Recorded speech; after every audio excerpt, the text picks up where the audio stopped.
Hello दोस्तों, आपका अपने यूट्यूब चैनल प्रीति ईडू वर्ड पे आपका स्वागत है। हम लेखक और उसकी रचनाएं पढ़ेंगे जो हमने बहुत सारे बुक से एक जगह लिखा है। बहुत इम्पॉर्टेंट है।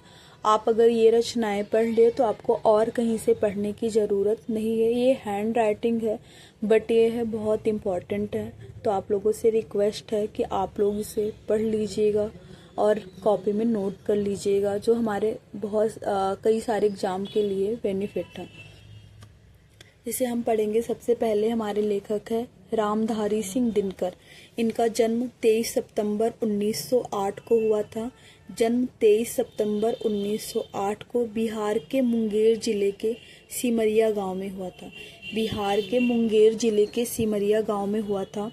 मृत्यु जो है 24 अप्रैल 1974 मद्रास में हुआ था। मृत्यु जो है 24 अप्रैल 1974 मद्रास में हुआ था। और जन्म जो है 23 सितंबर 1908 बिहार के मुंगेर जिले के सिमरिया गांव में। उपाधि राष्ट्र कवि। इनको रामधारी सिंह दिनकर को जो है राष्ट्र कवि के नाम से जाना जाता है। और ये राष्ट्र कवि के नाम से स्वतंत्रता प्राप्ति के पश्चात यानी कि 1947 के बाद से इन्हें राष्ट्र कवि कहा गया था।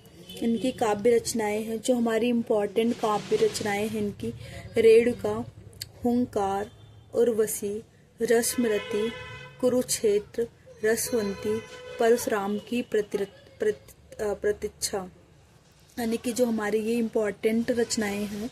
रेणुका, हुंकार, उर्वशी, रश्मिरथी, कुरुक्षेत्र, रसवंती, परशुराम की प्रतीक्षा। और अलग से जो हमारी काव्य रचनाएं हैं ये भी इम्पॉर्टेंट है बट ये हमारे काव्य रचनाएं ज़्यादा इम्पॉर्टेंट है। द्वंद्व गीत, नील कुसुम, चक्रवाल, प्रणभंग, नीम के पत्ते, मिर्च का मजा, बापू, दिल्ली, बारदौली, विजय संदेश, सामधेनी, सीपी और शंख, हारे को हरि नाम, इतिहास के आंसू, धूप और धुआं, धूप छाँव, रश्मिलोक, आत्मा की आंखें, सूरज का ब्याह, नए सुभाषित, कोयला और कवित्व, मृत तिलक, संचयिता। ये हमारे इनके रामधारी सिंह दिनकर के काव्य रचनाएं थी। इनकी गद्य रचनाएं हैं। इनके जो गद्य रचनाएं ये इम्पॉर्टेंट हमारा गद्य रचनाएं हैं। संस्कृत के 4 अध्याय, अर्धनारीश्वर, रेती के फूल। संस्कृत के 4 अध्याय, अर्धनारीश्वर, रेती के फूल।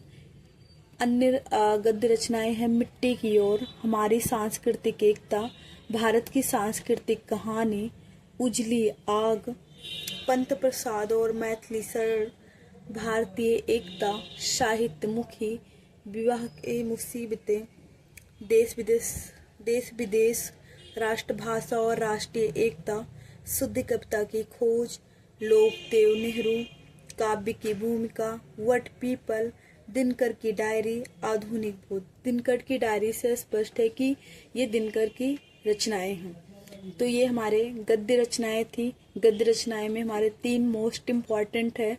संस्कृत के 4 अध्याय, अर्धनारीश्वर, रेती के फूल। और हमारा काव्य में है रेणुका, हुंकार, उर्वशी, रश्मिरथी, कुरुक्षेत्र, रसवंती, परशुराम की प्रतीक्षा। इनको पुरस्कार जो है इनकी गद्य रचनाएं संस्कृत के 4 अध्याय के लिए 1959 में साहित्य अकादमी पुरस्कार से सम्मानित किया गया था। गद्य रचना संस्कृत के 4 अध्याय के लिए 1959 में साहित्य अकादमी पुरस्कार से सम्मानित किया गया था। उर्वशी के लिए यह काव्य रचनाएं हैं। 1972 में इनको ज्ञानपीठ पुरस्कार मिला था। 1972 में उर्वशी के लिए ज्ञानपीठ पुरस्कार मिला था रामधारी सिंह दिनकर को। 1959 में इनको भारत के प्रथम राष्ट्रपति राजेंद्र प्रसाद जी से पद्म भूषण मिला है। 1959 में इनको भारत के प्रथम राष्ट्रपति राजेंद्र प्रसाद जी से पद्म भूषण मिला है।